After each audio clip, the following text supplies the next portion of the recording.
¿Qué tal? Muy buenos días, ¿cómo están todos ustedes? Estamos en este tercer episodio de Patrimonio Peninsular y hemos estado abordando en las últimas ocasiones el tema del desarrollo inmobiliario en Yucatán, particularmente en Mérida y zona circundante, el norte, eso lo he aprendido ahora muy bien en estas últimas semanas, pero se ha hablado de burbuja y una serie de cosas, pero bueno, no me quiero adelantar.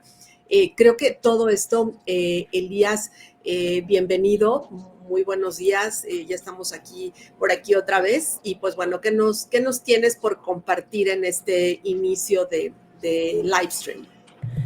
¿Qué tal, Clau? Muchísimas gracias a todos los que nos están viendo otra vez. Bienvenidos a otro episodio de Patrimonio Peninsular. Muchísimas gracias por acompañarnos. Y pues bueno, hoy, como tú bien dices, Clau, queremos continuar, ya que ha causado mucho revuelo en redes sociales el tema de la burbuja en Mérida, ¿no? Unos dicen que sí, otros dicen que no. Entonces, queremos continuar esa conversación y queremos también ya abordar un poquito más otros temas de cómo es el crecimiento en Mérida desde una perspectiva un poquito más pues técnica, una perspectiva un poquito más con datos, porque igual ha sido un tema que ha causado mucha controversia de los datos. Entonces, pues hoy tenemos una invitada súper especial que le agradecemos muchísimo por acompañarnos y pues te dejo, Clau, para que nos des la gran presentación de Marisol. Gracias, Elías. Pues bueno, ¿qué les puedo decir a Marisol? La conozco desde hace mucho tiempo, desde diferentes escenarios, pero me parece que lo que nos han unido, Marisol, son dos cosas.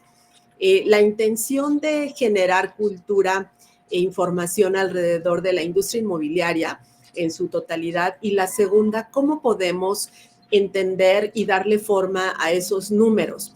Entonces, desde nuestras diferentes plataformas, eso ha sido lo que nos ha unido ya bastantes años y por eso pensé en ti, Marisol, bienvenida a este espacio de Patrimonio Peninsular.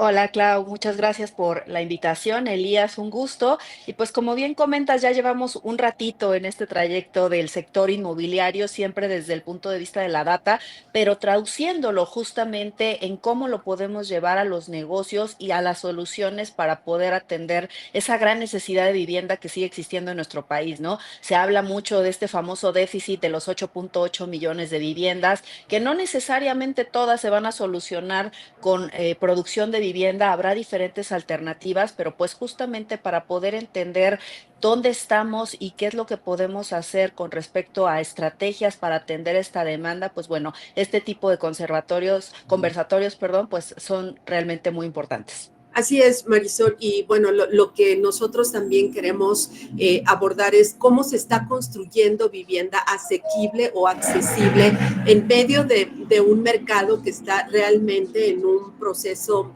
de boom. Y ya mencionabas tú, yo recuerdo que cuando se hacían los primeros análisis de por qué este tema del déficit, cómo se iba midiendo. Y entonces en aquel momento se hablaba de poderlo medir a partir del número de matrimonios que se iban generando anualmente. Yo me había quedado en 7, ahora ya vamos en 8 y seguramente habrá más, pero también con un diferenciador, Marisol, muy importante, y es que en aquel momento prioritariamente eran tal vez matrimonios, madres solteras, pero hoy tenemos, no recuerdo, pero ¿cuántos números o formas de familia hay? 11. 11. 11 tipos de familia. Así es, 11 tipos de familia y además ha habido fenómenos también migratorios y enfocándonos precisamente en lo que es Mérida, en lo que es Yucatán, ¿qué podemos entender? Es decir, ¿cómo hacer vivienda accesible o asequible en un mercado que está en un franco boom, aunque hay quien dice ya llegamos tarde, no llegamos tarde, si hay burbuja o no,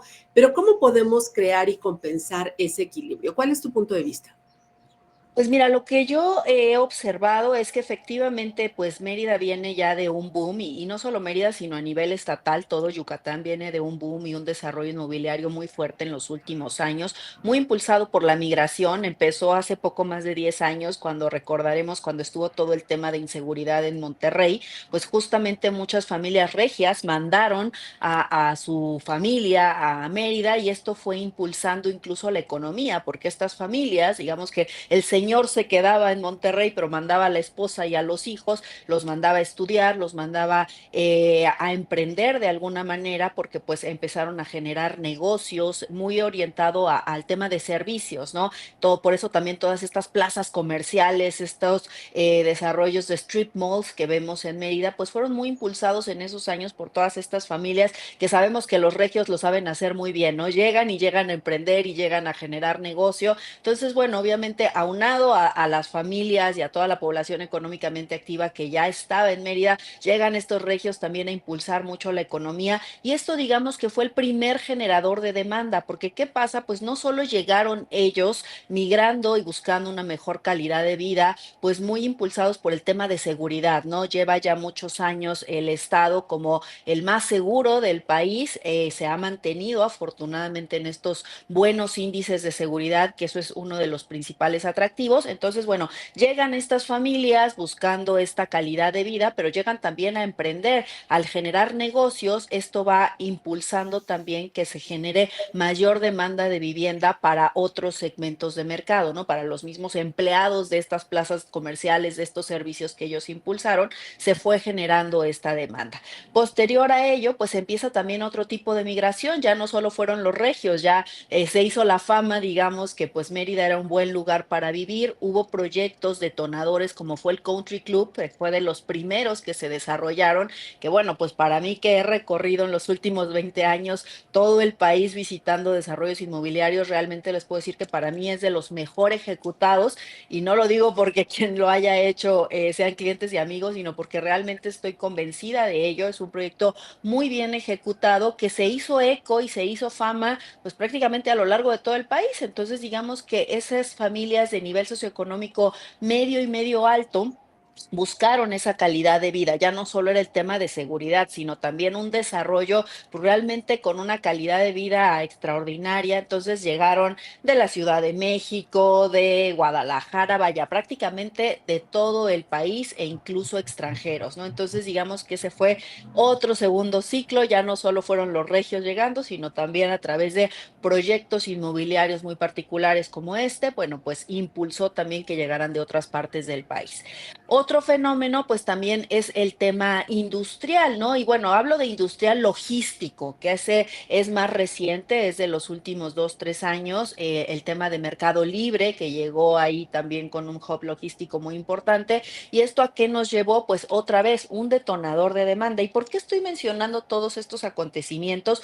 Porque esto es lo que nos lleva a decir el que hay un fundamento real de la demanda que existe hoy en el Estado. No es una mera especulación, no es nada más que esté de moda, es que hay ciertos sucesos particulares que van detonando estos puntos de demanda. Como bien comentabas, el tradicional y de toda la vida son los matrimonios, ¿no? Que se sigue, cada año hay 500,000 matrimonios anuales, los divorcios son otro detonador, porque pues obviamente cuando alguien se divorcia, uno se sale de la casa. Entonces, esos siguen, pero digamos que a nivel muy particular en Mérida, además de este crecimiento natural de la demanda, tenemos estos otros fenómenos que han marcado de una forma muy, muy puntual el por qué sigue creciendo la demanda de vivienda en el Estado. Y uno de los principales retos, como bien lo comentabas, pues es esa asequibilidad, porque obviamente a mayor demanda esto ha detonado que los precios vayan incrementando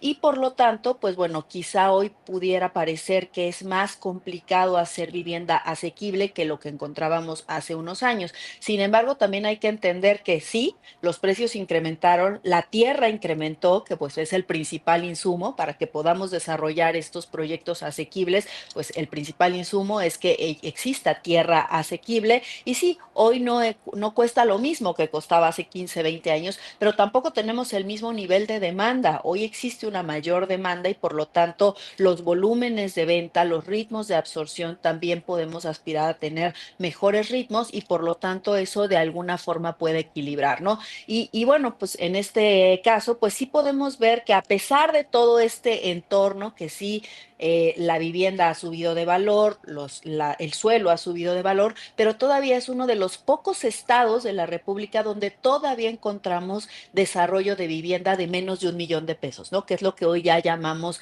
vivienda social. Vivienda económica, la realidad es que pues ya es prácticamente imposible desarrollarla si no es a través de un apoyo gubernamental, que estamos hablando de vivienda de menos de 500,000 pesos. Esa ni en Yucatán ni en ninguna otra parte del país, es realmente muy, muy complicado. Pero si hablamos de este otro cajón de entre 500 y hasta 1 millón de pesos, que hoy pudiera ser el cajón más asequible de vivienda en México, ese sí todavía lo encontramos en Mérida, ¿no? Qué interesante todo lo que nos estás platicando, Marisol. Y desde tu perspectiva, me gustaría escuchar qué tipo de ciudad crees que se está construyendo. O sea, ¿cuál es el futuro urbano de Mérida? O sea, desde tu punto de vista, ¿cómo crees que está creciendo esta ciudad? Mira, a mí me parece que está creciendo de una forma ordenada, evidentemente con sus retos, ¿no? No hay una ciudad perfecta, pero a mí algo que me gusta justamente de este crecimiento y de este desarrollo urbano en Mérida es que hay un cierto equilibrio, y vuelvo a lo mismo, a pesar de todo este boom, a pesar de que llegaron mucha gente de otros estados, que llegaron incluso extranjeros, todavía se sigue produciendo vivienda social, cosa que no ocurre en otros estados. Por ponerles una referencia, en algún momento Querétaro vivió un boom similar con ciertas particularidades, pero bueno, también creció mucho por el tema de migración.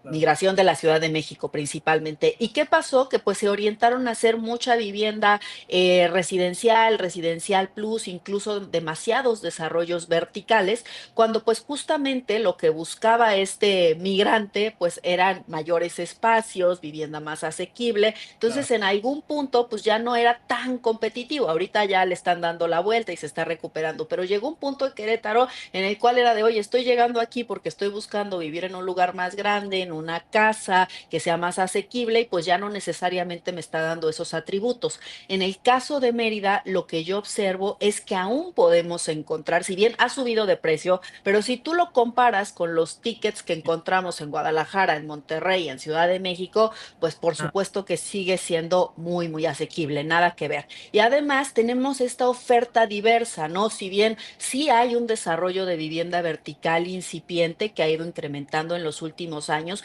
pero todavía existe un volumen también muy fuerte de vivienda horizontal y de lotes residenciales, ¿no? Que ese es otro tema. Existe el mercado de los lotes formal, digamos, que es muy atractivo, y existe el otro que ya sabemos.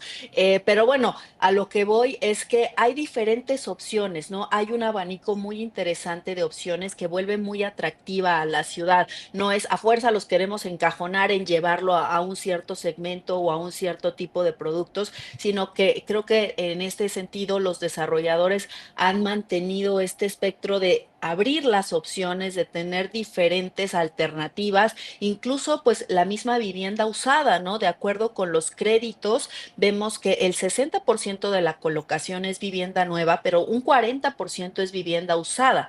¿Esto a qué nos lleva? Pues que también se vuelve una dinámica muy interesante, porque obviamente quien vende una vivienda pues está demandando otra. Normalmente si la vendes, naturalmente, pues es porque vas a comprar otra, ¿no? En algunos casos será por un tema de inversión o patrimonial, pero en su mayoría es porque se va a dar esta rotación de vivienda. Entonces, justo que exista un volumen tan importante del mercado de vivienda usada o de mercado secundario, también nos habla de una dinámica bien interesante dentro del mercado. Marisol, hace unos días también observaba un mapa interesante que de hecho lo hacía una publicación de negocios que se llama el CEO o el SEO, Ujú. donde hacía una correlación en un gráfico del ingreso promedio, ¿no? Por habitante, por región en el país.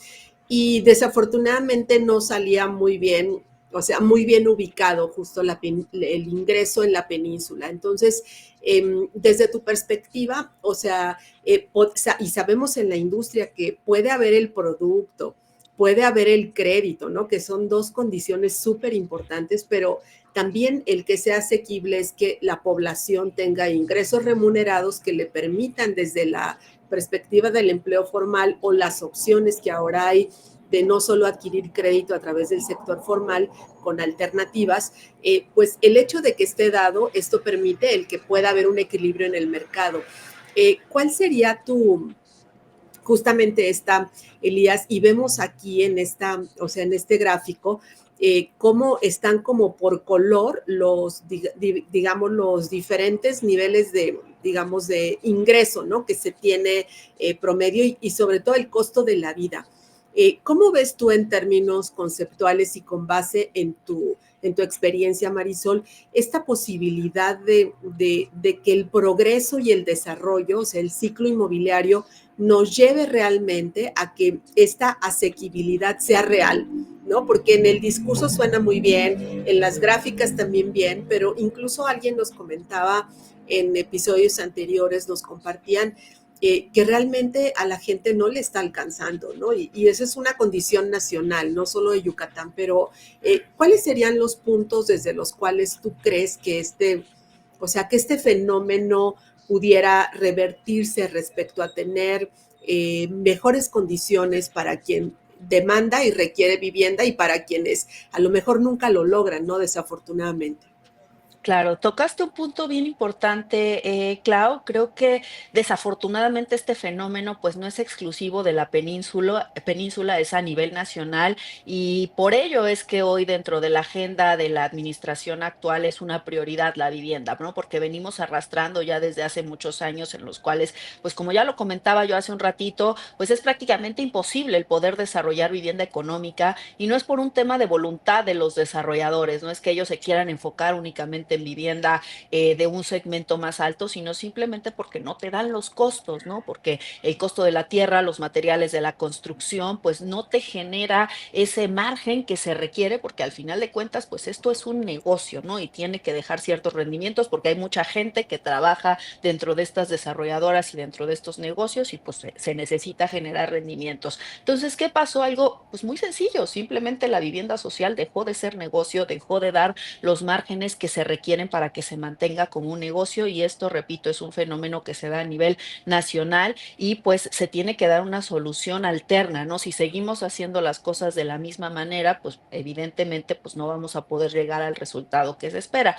Por eso hoy este famoso programa del millón de viviendas, donde, bueno, pues una parte, 500,000 las va a desarrollar la CONAVI y en las otras 500,000 el Infonavit, pero justamente es eso, ¿no? Se requiere del apoyo por parte del gobierno, no se puede dejar la responsabilidad únicamente a los desarrolladores, porque ya vimos que no se puede, porque dejó de ser negocio. Entonces, creo que esto es una buena noticia, el que hoy ya exista esta voluntad de la cual, pues existe esta iniciativa en la cual a través del gobierno, pero también de la mano de la iniciativa privada, se pueda fomentar el desarrollo de vivienda asequible a través de diferentes esquemas, como bien lo comentaba, sí a través del crédito, pero también a través de bancos de tierra, ¿no? Se está buscando incluso el gobierno que a través de los desarrolladores, pues bueno, puedan aportar ciertos terrenos y por parte del gobierno aportar otra parte, pero bueno, que haya una voluntad de todas las partes para que realmente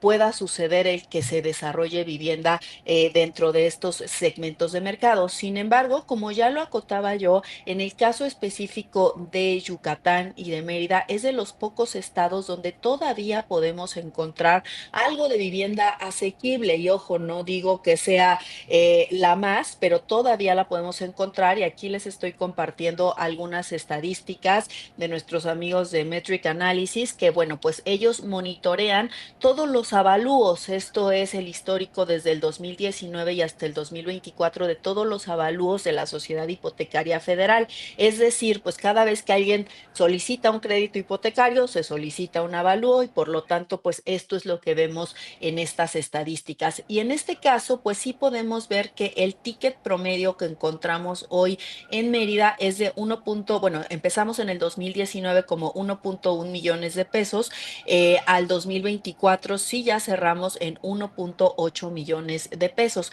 Sin embargo, si vemos en esta parte de los créditos de los segmentos de mercado, si bien lo que ha crecido es el segmento medio, en el 2019 representaba representaba el 52% del mercado y al 2024 cerró con el 55%, pero repito, todavía encontramos algo de vivienda social. El 14% de todos los créditos, de todas las viviendas que se adquirieron a través de un crédito, tanto de Infonavit, Foviste o de la banca, en el caso de Mérida, fueron justamente a través de un segmento de social, ¿no? El 14% corresponde a un segmento social, el 55% medio, el 18% semilujo, el 10% residencial y el 3% residencial plus. Entonces, está claro que sí, el valor de la vivienda ha incrementado en los últimos años, el precio por metro cuadrado también. Vemos que en el 2019 estábamos en 9,700 pesos por metro cuadrado, al 2024 cerramos en 14,400. Sin embargo, si esto otra vez lo comparamos con valores de otras ciudades, incluso ya no me voy a las grandes, ¿no? Me puedo ir a un San Luis Potosí, me puedo ir a un Querétaro. La realidad es que un valor por metro cuadrado de 14,000 pesos sigue siendo, pues digamos que de los más asequibles a nivel nacional. Y evidentemente, pues no a todos les va a alcanzar. Ojalá pues pudiéramos bajar este índice a que fuera de 10,000 para que le alcanzara a más gente, pero repito, eso tendrá que ser ya un trabajo en conjunto entre autoridades y desarrolladores para que encontremos la manera en la cual podamos producir más vivienda en ese ticket y en ese valor para que pues obviamente a la población más vulnerable pueda tener acceso a la vivienda, ¿no? Sin embargo, me llama mucho la atención de este gráfico que hay una consistencia entre 2019 y 2024, es decir, de 5 años a la fecha, de no solo mantener, sino ir creciendo de manera, digamos, paulatina, pero constante, a pesar de todos estos factores que nos has compartido, el segmento medio, que me parece que eso como ya se ha vivido, ¿no? En la historia del mundo, o sea, la clase media ha demostrado en el mundo que es un generador también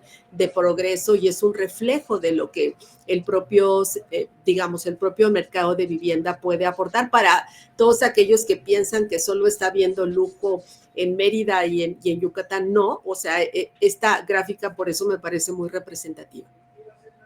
Correcto, Claudia. Y mira, incluso aquí si vemos en la estadística del 2024, en lo que estoy sombreando en la parte inferior, sí podemos encontrar que, bueno, dentro de los principales desarrolladores que hoy dominan el mercado en Mérida, encontramos algunos que sí tienen vivienda de menos de 1,000,000 de pesos. El caso de Vivo, por ejemplo, Vivo, pues bueno, pues es uno de los principales desarrolladores en la zona y el ticket promedio que maneja es de 771,000 pesos. Esta otra de inmobiliaria MJ23 también en torno a los 650,000 pesos, MJ Promotores también en torno a los 750,000 pesos. Entonces, bueno, pues esto es de lo que ya hablaba yo hace un ratito, ¿no? Que es de las pocas entidades donde todavía podemos encontrar esta vivienda de menos de 1,000,000 de pesos. No la suficiente, definitivamente no, debería de haber más en este segmento, pero bueno, pues sí encontramos algunos proyectos que todavía están atendiendo a esta población.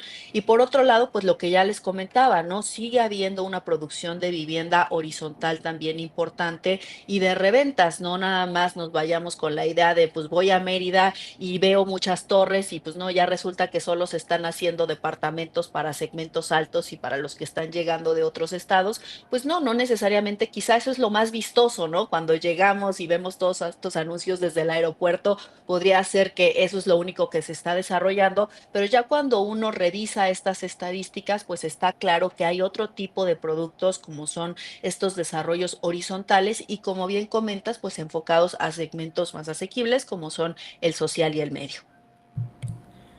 Oye, Marisol, y justamente como que tocando ese punto del aeropuerto se me hace muy curioso porque justamente uno como yucateco, pues vas al aeropuerto y te da mucha risa, o sea, porque que el aeropuerto está tapizado, o sea, no se anuncia nada que no sea desarrolladoras, temas de bienes raíces, es increíble.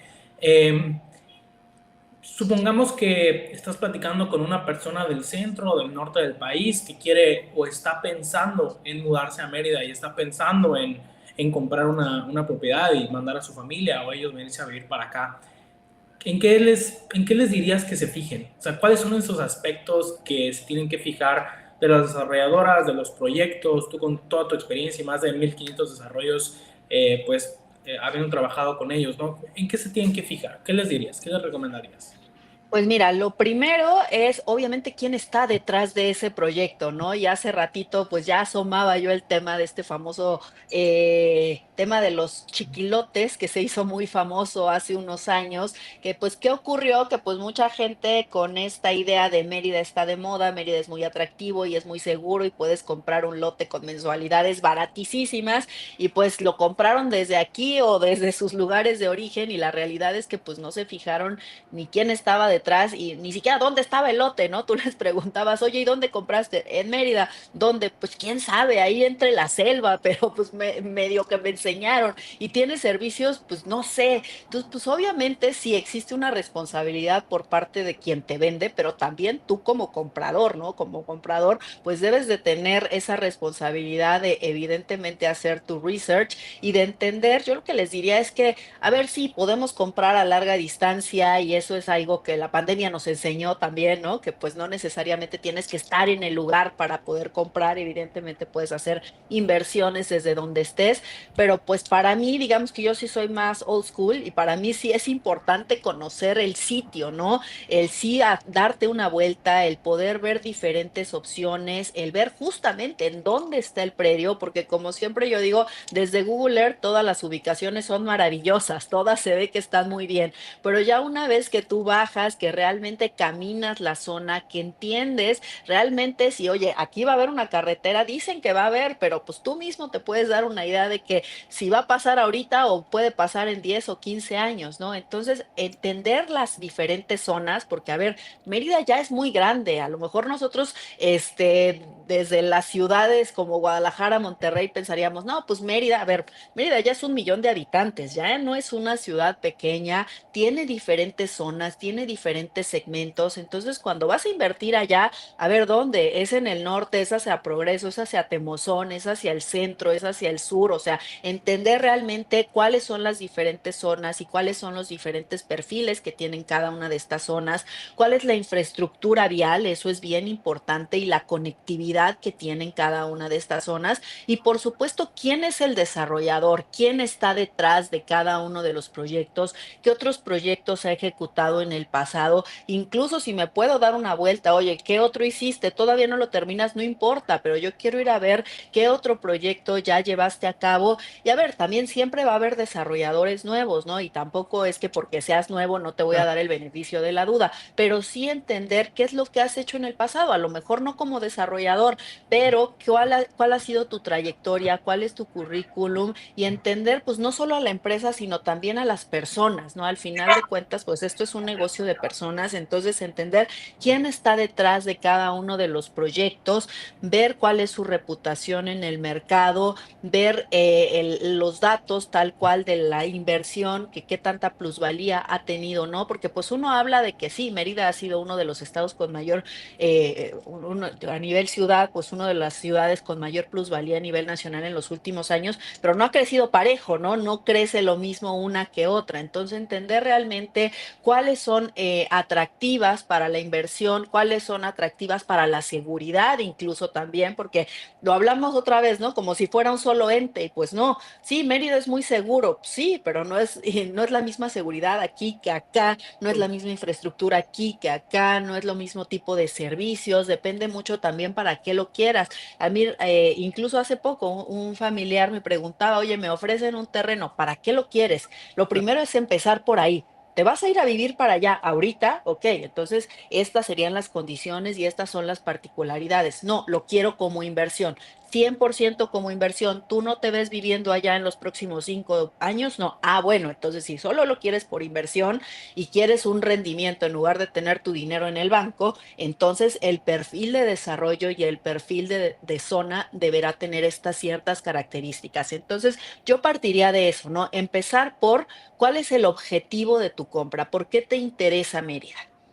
Una vez que lo tienes definido, hacer esta evaluación, ¿no? Conocer la ciudad, para mí sí realmente es importante.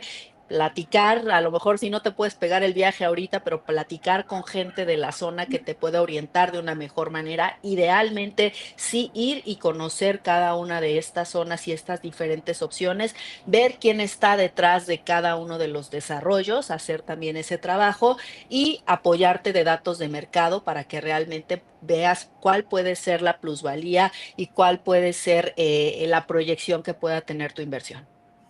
Marisol, a mí me parece también importante porque tú eres también una promotora del género, o sea, de las mujeres desde el ámbito profesional. Y me parece que también en la península ha habido un avance interesante. ¿Cuáles serían tus reflexiones de lo que implica la mujer, digamos, para la industria o para el tema de la vivienda en esa región? Pensando también en que, bueno, sé que tú no eres experta en datos macro, pero sí, ¿qué desde tu perspectiva la plataforma de las cosas que promueves en Mulib, lo voy a mencionar aquí, ha dejado la península? No, hombre, por supuesto, y qué bueno que lo mencionas, Clau. De hecho, muchas gracias por ponerlo sobre la mesa, porque sin duda es algo que nos ocupa, el tema de las mujeres y la participación que tenemos a nivel económico y a nivel específicamente dentro del sector inmobiliario. ¿Y qué veo dentro de la península? Pues una participación muy fuerte por lo que hablaba yo hace un momento. Hay mucho emprendedor en Mérida, hay mucho negocio, digamos, de servicios, tanto de los que llegaron como de los que ya estaban. Entonces, dentro de estos servicios, dentro de estas pymes y mini pymes, pues encontramos una gran participación de mujeres emprendedoras, que es algo que ha abierto la posibilidad para que también cada vez más mujeres puedan ser compradoras, ¿no? Porque al tener esta libertad financiera, esta independencia económica, ¿a qué nos ha llevado? A que hoy dentro de la titularidad de los créditos haya una mayor participación por parte de las mujeres. Y por otro lado, específicamente hablando de las que trabajan dentro del sector inmobiliario, pues sabemos que, bueno, este es uno de los sectores donde más mujeres trabajan. A nivel nacional, de toda la población económicamente activa femenina, el 42% trabajamos justamente dentro del sector inmobiliario. Imagínate, es una cifra pues bastante alta, o sea, de todas las que trabajamos, casi la mitad, una cuarta parte, trabajamos en algo que tenga que ver con el sector inmobiliario. Hasta Y no es incluso la en la excepción. obra, ¿no? O sea, Sí, antes era el género masculino, pero hoy quien pueda caminar por cualquier obra no verá una, verá varias mujeres y no solo cuidando, ¿no? O sea, mujeres cargando, construyendo y todo eso. Y creo que ese es es un avance. No, por supuesto, es un gran, gran avance, como bien lo comentas, tradicionalmente era en la venta, ¿no? Y sigue ocurriendo. Y en el caso de Mérida, que hay tantas inmobiliarias con el gran boom que existe actualmente en el mercado, por supuesto que encontramos que desde el punto de vista de las inmobiliarias hay una gran participación por parte de las mujeres y que, bueno, si se ponen las pilas, la realidad es que tienen buenos ingresos porque pues están aprovechando este gran boom. Entonces, pues las comisiones pueden ser atractivas y esto los lleva a que ellas mismas estén invirtiendo en propiedades y eso es algo que nos llena de gusto, ¿no? Que ya no nada más compran para su familia, sino que también están empezando también a invertir gracias a los recursos que están obteniendo a través del sector inmobiliario. Pero como bien lo comentas, pues ya no solo nos quedamos en este rol tradicional del inmobiliario y de las transacciones, sino también en otros ámbitos dentro del sector, como es la construcción, vemos un incremento de participación por parte de las mujeres, que otra vez, ¿no? A lo que te lleva es a una mayor independencia económica y por lo tanto, pues a que haya un mayor empoderamiento femenino. Y Elías. total, total. Y creo, o sea, y justo como dice Clau, o sea, se ve. Y aquí en Mérida, o sea, digo, donde yo vivo hay como 7 cosas construyéndose alrededor y tú ves mujeres. O sea, en el día a día tú ves mujeres y ya no es algo de lo que se platica, sino que tú lo ves. Y es algo que sí es muy interesante la dinámica en Yucatán. Justo lo platicaba yo con otras personas el fin de semana, o sea, de cómo la dinámica en Yucatán es muy inclusiva y es muy de que tratamos, o sea, no es una sociedad que pues tal vez sí tiene muchos como que tonos religiosos y donde existió el machismo tal vez por mucho tiempo, pero creo que cada vez más ese color va cambiando y como igual la sociedad cambia y eso se nota mucho en la juventud yucateca, creo yo. Sí, muy bien, pues ya vamos a tratar de ir cerrando. Yo me quedaría mucho más tiempo, pero bueno, las agendas a veces no nos lo permiten y pues quisiéramos que esta no sea la única ocasión que te sumes a estas conversaciones, Marisol. A mí me gustaría como para cerrar, ¿cuáles serían tus principales reflexiones? Tres en particular que consideras identifican hoy muy puntualmente el mercado inmobiliario de Mérida y con qué te has quedado, digamos, de esta conversación vertido en esas tres reflexiones finales.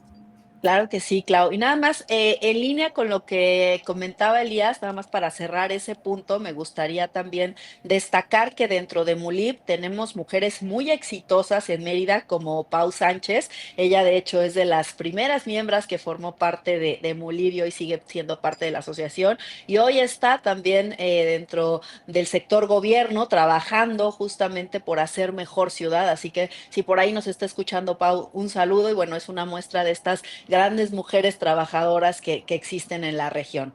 Con las tres reflexiones que me quedaría, bueno, pues la primera de ellas, que no existe una burbuja, obviamente hay retos como en todas las ciudades y como todo lo que está ocurriendo en nuestro país, pero a ver, el primer factor para que no exista una burbuja es que exista la demanda. Si nada más estuviéramos soltando créditos a lo loco, a diestra y siniestra, al primero que se nos planta y con créditos con los que, o bueno, con formas de pago en las que nada más das un 5% de enganche y después quién sabe cómo, pues ahí sí te diría, ay, alerta, alerta. Pero a ver, si aquí evaluamos todos los factores demográficos y económicos de la región, ¿a qué nos lleva la inversión que se está llevando a cabo? Que repito, ya no solo es un tema de servicios, ya también se está convirtiendo en un hub logístico bien importante para nuestro país y para toda América Latina incluso. Entonces, todos estos variables que pues ahorita no profundizamos mucho, pero podemos en una siguiente sesión, por supuesto, analizarlo,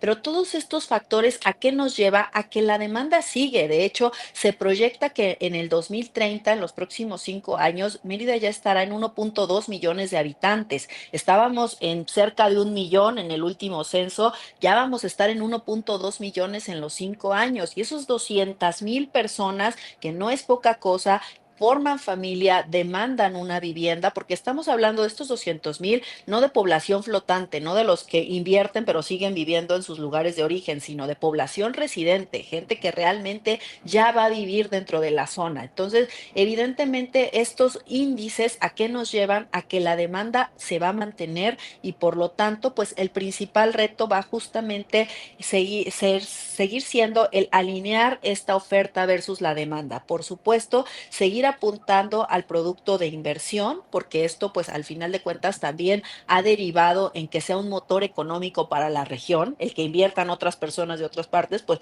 evidentemente genera una derrama económica importante para el propio Estado, pero también pues bueno, el gran reto es no desatender a la propia población local, ¿no? Y en este sentido, el trabajo que se haga entre autoridades y desarrolladores locales y también los no locales que le quieran invertir a Mérida, pues va a ser una parte pues bien importante, ¿no? Yo lo vivo todos los días, hay muchos desarrolladores que me dicen, ya estoy cansado de la Ciudad de México, es cada vez más complicado y bueno, tendremos nuestros retos para que ellos sigan desarrollando aquí, pero bueno, pues si a mí me preguntan una ciudad de interés donde pueden desarrollar y donde pueden apuntar sus inversiones, pues justamente puede ser Mérida, por lo que ya digo, ¿no? Porque la demanda se va a mantener y porque todos los factores nos llevan a que la ciudad no ha llegado a su tope. Hay algunas otras donde podríamos decir, esta ya llegó a su tope. No, sin duda Mérida, si uno cruza la oferta versus la demanda, todavía existe un gap importante que nos habla de que va a seguir creciendo en los próximos años.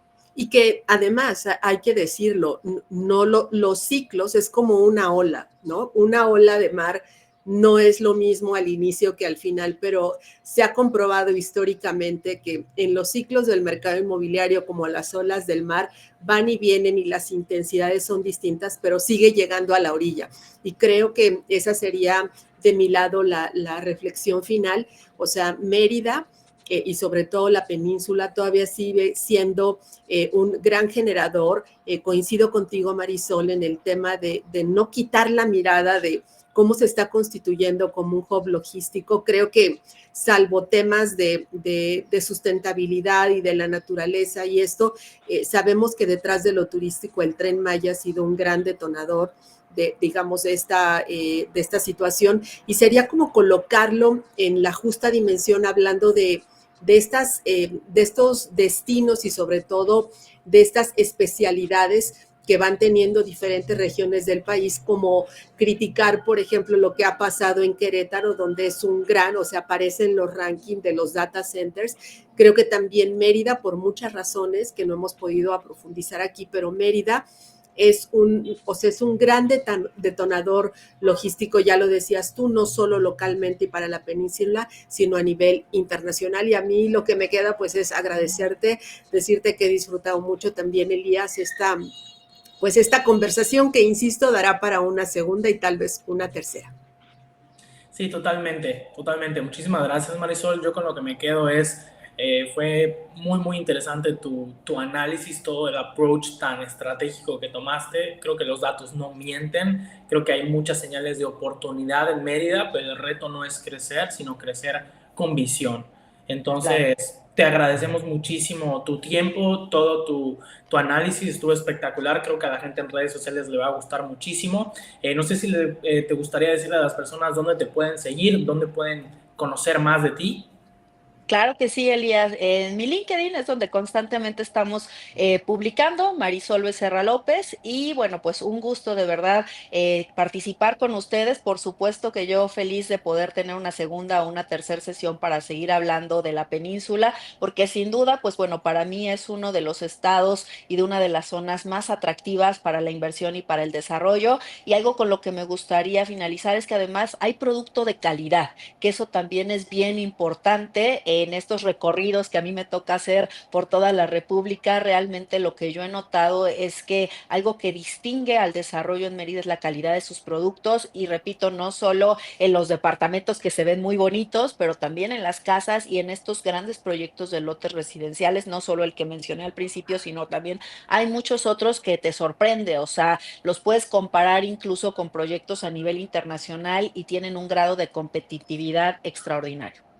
Muy bien, pues muchas gracias, y estaremos leyendo sus comentarios para que también nos permitan ir integrando esa información que vaya nutriendo y sobre todo vaya culturizando esto que a todos nos toca. Es decir, todos necesitamos una vivienda, todos necesitamos un lugar donde trabajar, donde ir a tener esparcimiento, donde viajar, y pues qué más que focalizarlo en una región que tiene tanto por ofrecer. Muchas gracias a los dos y hasta la próxima. Muchas gracias.